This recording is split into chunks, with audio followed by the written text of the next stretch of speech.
doon na lang po yung buhay ni Papa kasi inisip po ata na inisip na lang po na andyan naman po kayo. Maaasahan po natin yan na once na si Peñel po ay nasa pangalaga po ng Team Kalingap, sigurado po masasabi natin na nasa mabuting kamay po si Peñel.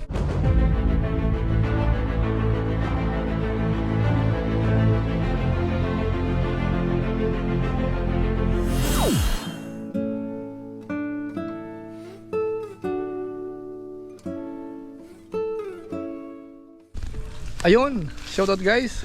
Muli, welcome to my YouTube channel. Ito po si Kuya Julay, ang inyong katugang, ang inyong kalingap, na muling babati po sa inyo ng magandang araw, magandang gabi, sa sulok man po tayo ng mundo naroon. Sa araw na ito, gagawa tayo ng reaction video. Ito po ay patungkol kay Peñel, mga kalingap. Ano nga ba ang naghihintay na kinabukasan po ni Peñel? Lalo na po, siya po ay tinutulungan po ng Team Kalingap. So pag-usapan po natin yan, mga kalingap, habang tayo po ay nandito sa isang lugar dito po sa probinsya, siyempre, na kung saan ito po ay part pa rin po ng lupa namin. Kaso nga lang po sa ngayon hindi pa ito na tataniman. Isa po ito sa ipapaayos natin, ipapabungkal natin to. Tapos magtatanim po tayo ng gulay-gulay dito, So para meron tayong naluluto kapag po nagsasawa na sa isda, nagsasawa na sa karne, mga kalingap. Pero syempre, hindi humawawala yung pagbablog po natin. Kaya nga po ngayon, sabi ko, gagawa tayo ng reaction video patungkol po kay Peñel, mga kalingap. So pag-usapan po natin yan, lalo't si Peñel po sa ngayon, alam naman natin na naulila na dahil yung kanyang tatay na inaalagaan ay pumanaw na po, mga kalingap. So pag-usapan po natin yan maya-maya ng konti. Pero bago po yun, syempre magpapaalala lang po si Kuya Julay, baka sakaling meron pa po ditong hindi nakasubscribe sa ating YouTube channel, huwag natin kalimutan, isubscribe po natin si Kuya Julay, tapos pindutin natin yung notification bell button para lagi po tayong updated sa aking mga video upload. Ito po yung ating channel, Julay Paunil. Tapos isama po natin yung ating Facebook page, yung Julay Paunil 2.0. Paki-follow rin po yun, tapos paki-like. So maraming salamat po sa inyo. At syempre sina Kuya Bal Santos Matubang, si Kalinga Prab, si Ate Edna Vlogs, at saka po si Jabber Sniper. Huwag po natin kalimutan, suportahan din po natin sila. So maraming salamat po sa inyo. Ngayon, tuloy na po tayo. Pag-usapan na po natin, ito pong patungkol kay Peñel, mga kalingap. Bagamat siyempre alam po natin na kailan lang po ay pumanaw yung kanyang tatay. At siyempre tayo po ay nakikiramay din sa kanilang pamilya. Lalo't tayo po ay nagpunta noong nakaraang linggo doon po sa lugar nila. Nakausap po natin si Peñel, pati yung kanyang tatay, nakita rin po natin yon. Kaso nga lang po, after ilang days, nabalitaan ho natin na yung kanyang tatay ay pumanaw na. At sa ngayon nga po, yung grupo po ng Team Kalingap, sina Kuya Bal Santos Matubang, ay nandoon po para umalalay doon sa pagpapalibing po ng kanyang tatay. At siyempre alam natin, mga kalingap, na si Peñel po talaga ay talagang grabe yung kalungkutan niya dito po sa pagpanaw ni Tatay Danilo, dahil siya po ang nag-alaga sa kanya. Yun nga po, di ba, alam naman natin na yung kanya pag-aaral, hindi siya nakapag-aral dahil nga po para lang mag-alaga sa kanyang tatay. Kumbaga yung kanyang oras ay talagang inilaan na po dito sa kanyang tatay. Kaya nga po nung lamay, nakita natin, napanood natin, talagang naging emotional po siya. Pero po, inisip ko na lang po sa ngayon na tanggapin po na ganito na talaga po, hanggang dito na lang po talaga yung buhay ni Papa. At tsaka po, tinanggap ko din po na para hindi na din po siya mahirapan sa sakit niya. Tsaka inisip niya din ata po na para din hindi ata ako mahirapan sa pag-aalaga. Kaya po, hinintay niya din po yung panganay po namin kapatid na umuwi. Saka po siya pumanaw. Yun po yung masakit kasi hinintay niya lang po talaga kami makumpleto.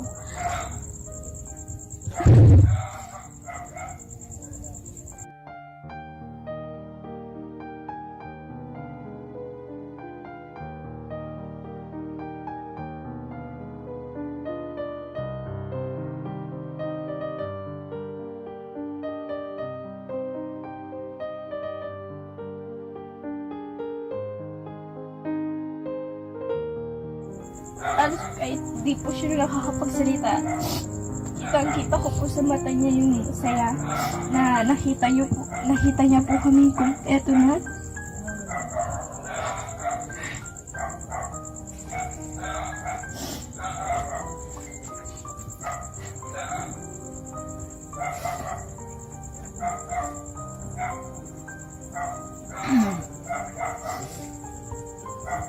Kaya masaya na rin po ako na kahit po sa ganun po ibang ko po kami ni Papang kumpleto. Kaya po tinanggap ko na lang po na hanggang doon na lang po talaga si Papa. Siguro po kuha na lang po ako ng lakas ng loob ngayon sa pinangako kay Papa nung nabubuhay pa siya na magtatapos po ako kasi alam ko po hindi na po tatagal si Papa eh. Kasi gano'n na nga po yung sitwasyon ng karamdaman niya. Ayun po.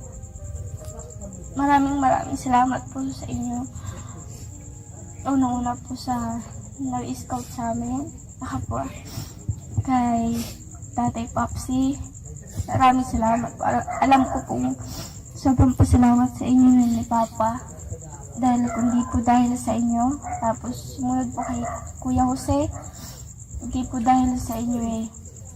Hindi po kayo matutulungan palalo ni Kuya Bal, nila Ate Edna, Kuya Rab, at ang Kalingap.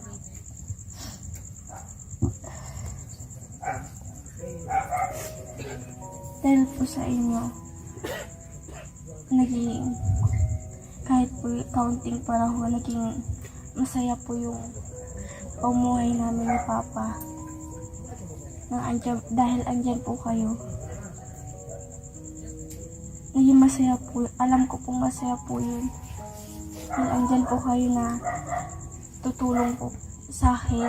Hindi. Kaya po ata doon na lang po yung buhay ni Papa kasi inisip po ata na inisip na lang po na andyan naman po kayo. Andyan po kayo, hindi naman po ako pababayaan. Kaya maraming salamat po sa inyo, Kuya Bal. At ganoon na rin po yung kanyang mga kapatid din. Doon sa pagpanaw po nung kanilang tatay, talagang mararamdaman natin. Pati nga po yung tiyahin, so napanood din po natin na talagang nalulungkot din po sa gamatay po ng tatay ni Peniel, mga kalingap.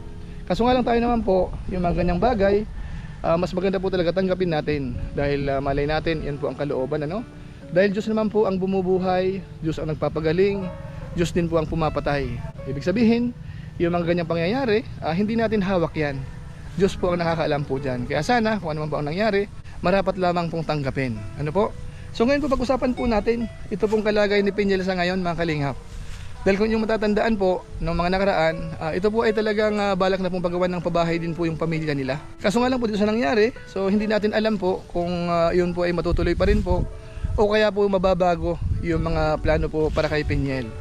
Dahil nga po sa pagkakaalam natin, parang sasama na po si Peniel doon sa diet, at willing po sina Kuya Bal, sina Ate Edna, natulungan po siya, lalo-lalo na po sa pag-aaral. Ngayon ang masasabi lang po natin dyan, isa po yung sa pinaka the best, mga kalingap, yung makapag-aral po muna si Peniel dahil nga po bata pa siya. Dahil kung sakasakali makakatapos po yan, malaki po yung opportunity na magkaroon po siya ng magandang kinabukasan, mga kalingap. Yan po ay sa tulong po ng Team Kalingap na alam naman po natin na hindi po nagpapabaya. Maaasahan po natin yan na once na si Peniel po ay nasa pangalaga po ng Team Kalingap, ni na Kuya Bal Santos Matubang, ni na Ate Edna Vlogs, saka po siyempre ni na Kalingap Rab, sigurado po masasabi natin na nasa mabuting kamay po si Peniel. Mga kalingap?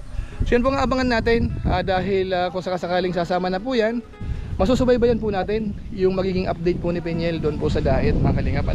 Dahil sa pagkakaalam natin, minsan nabanggit po yan ni Kalingap Rab sa atin na si Peniel po ay pwede rin po mapasama doon po sa mga Kalingap Angels, na kung saan po may mga nagko-comment na rin po sa mga vlog natin, mga nagsasuggest na kung po pwede raw po si Peniel ay mapasama. So abangan po natin yan dahil baka sakali pong isama po yan ni Kalingap Rab as Kalingap Angels, mga kalingap. So kaabang-abang po yan, sigurado ho magugustuhan po yan. Marami pong mag-aabang na makasama po sina Dara, sina Joy, sina Rosanne, tapos sina Carla, at saka yung iba pa pong mga Kalingap Angels sa ngayon. So abangan po natin yan, mga kalingap. Basta masasabi lang po natin, ang pinaka-reaction po natin patungkol kay Peniel, meron po siya magandang kinabukasan na naghihintay po sa pangangalaga po ng Team Kalingap. Kung saan po, aabangan na lang po natin yan, yung bawat update, kung sakasakaling mag-aaral po yan, tapos kung saang school, saan sa titira. So yan po ay panonoodin natin siyempre sa YouTube channel po ni na Kuya Bal Santos Matubang, ano. So yan lang po muna ang ating reaction video mga kalingap. Basta ang highlight po natin, merong magandang kinabukasan naghihintay po kay Peniel sa piling po ng Team Kalingap. Ano po? So siguro po, yan lang po muna ang ating reaction video sa ngayon. At syempre, ako po yung magpapasalamat uli sa ating mga supporters. Yung masugid pong taga-subaybay ni Kuya July, yung hindi po nagsasawang manood ng ating mga vlog. Pinapanood po yung ating mga video upload sa ating YouTube channel, yung ating live stream. At ganoon na rin po doon po sa ating Facebook page, yung July Paunil 2.0. So maraming salamat po sa inyo. Lalong-lalo na po yung mga hindi nag-skip ng ads, masipag mag-like at saka po nag-share din po ng ating mga videos. Kamukha po nito, kung inyo pong nagustuhan, pwede po nating i-share. So maraming salamat po sa inyo. So muli, ito po si Kuya July, ang inyong katugang, ang inyong kalingap. Napansamantala po nagpapaalam po muna. Kita-kita na lang tayo sa mga susunod ko pang vlog. Maraming salamat sa inyong walang samang pagsuporta po sa ating YouTube channel. Pagpalain nawa kayo ng Diyos. Mabuhay tayong lahat. God bless. Bye-bye.